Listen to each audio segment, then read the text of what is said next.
26 अप्रैल 1986, एक ऐसी रात जिसने पूरी दुनिया को हिला कर रख दिया।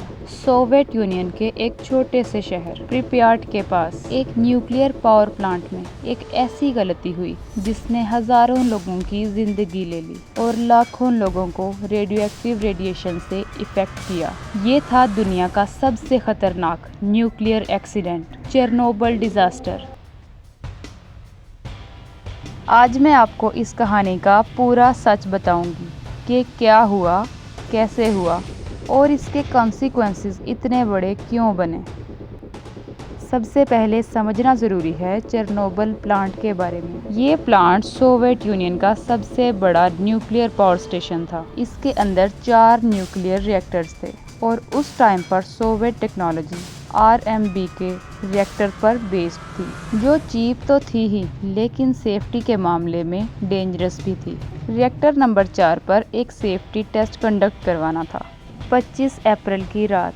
टेस्ट का पर्पज़ ये था, अगर इमरजेंसी में इलेक्ट्रिसिटी बंद हो जाए तो रिएक्टर अपनी ही पावर से चलता रहे। लेकिन ये एक्सपेरिमेंट एक डरावना ख्वाब बन के रह गया।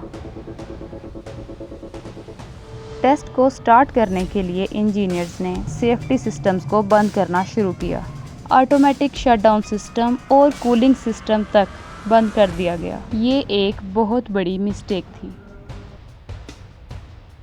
26 अप्रैल की सुबह 1:23 AM एक ऑपरेटर ने इमरजेंसी बटन दबा दिया और बटन प्रेस करने की ही देर थी कि रिएक्टर के अंदर का डिज़ाइन फ्लॉ सामने आ गया। कंट्रोल रॉड्स जो रिएक्टर्स को कूल डाउन करने के लिए थे, उनकी टिप्स ग्रेफाइट से बनी थी और ग्रेफाइट ने कूलिंग करने के बजाय न्यूक्लियर रिएक्टर के अंदर के प्रोसेस को और ज़्यादा स्पीड अप कर दिया, जिसका नतीजा ये हुआ कि रिएक्टर्स ने कुछ ही सेकंड्स के अंदर अपनी नॉर्मल पावर से 100 गुना ज़्यादा एनर्जी प्रोड्यूस कर दी। और उसके बाद देखने में आया एक मैसिव एक्सप्लोजन।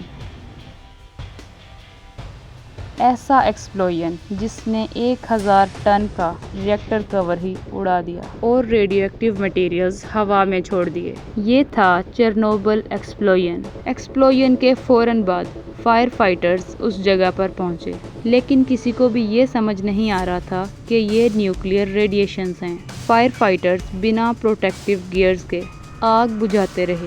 रेडिएशंस की वजह से उनकी स्किन बर्न हो गई और कुछ ही दिनों के अंदर अंदर उनमें से बहुत सारे लोग मारे गए। अगले दिन प्रिप्याट के लोग अपने घरों की बालकनी पर खड़े सूरज की रोशनी एंजॉय कर रहे थे, जबकि उनके ऊपर इनविजिबल न्यूक्लियर रेडिएशंस बारिश की तरह बरस रही थी और उन्हें इस बात का अंदाज़ा नहीं था। अथॉरिटीज़ ने लोगों को इस बारे कुछ भी इन्फॉर्म नहीं किया था। इवैक्यूएशन का ऑर्डर तब दिया गया जब न्यूक्लियर रेडिएशंस का असर डेंजरस हद तक फैल चुका था। प्रिप्याट के 50,000 रेजिडेंट्स को 36 घंटे बाद बसेस में बिठाकर सिटी को खाली करवाया गया। लोगों को इतना बताया गया कि आप सिर्फ कुछ दिन के लिए निकल रहे हो, लेकिन वो वापस अपने घरों को कभी नहीं गए।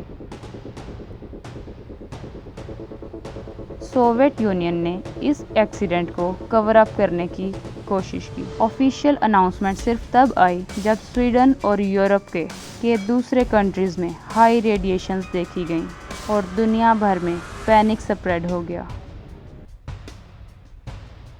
चेरनोबिल डिज़ास्टर के कॉन्सिक्वेंसेस बहुत बड़े थे। इंटरनेशनल एक्सपर्ट्स के हिसाब से इस एक्सीडेंट की वजह से 30 लोग मौके पर ही मारे गए, लेकिन लॉन्ग टर्म इफ़ेक्ट्स में तकरीबन 20 लाख लोग इन न्यूक्लियर रेडिएशंस की वजह से इफ़ेक्ट हुए। आज भी चेरनोबिल दुनिया भर में एक एक्सक्लूजन जोन माना जाता है, जहां पर कोई परमानेंटली नहीं रह सकता। नेचर ने वहां अपना कंट्रोल हासिल कर लिया है और देखते ही देखते चेरनोबिल एबंडेंट सिटीज़ और वाइल्ड एनिमल्स का एक शहर बन गया और ऐसे जानवरों को भी जीने का मौका मिल गया जो एंडेंजर्ड थे। चेरनोबिल दुनिया के लिए एक वार्निंग बन गया कि न्यूक्लियर एनर्जी को अगर रिस्पॉन्सिबली यूज़ ना किया जाए तो कितनी डेंजरस हो सकती है। तो कमेंट करके आप बताइए कि क्या चेरनोबिल डिज़ास्टर वाकई एक एक्सीडेंट था या सिस्टम फ्लॉज और ह्यूमन एरोगेंस। आज भी जब हम न्यूक्लियर पावर प्लांट्स बनाते हैं तो चेरनोबिल की याद हमारे सामने होती है। Safety is never optional. आप बताइए, न्यूक्लियर एनर्जी का फ्यूचर सेफ है या नहीं? ऐसी ही इंटरेस्टिंग और इन्फॉर्मेटिव वीडियोस देखने के लिए चैनल को सब्सक्राइब कीजिए।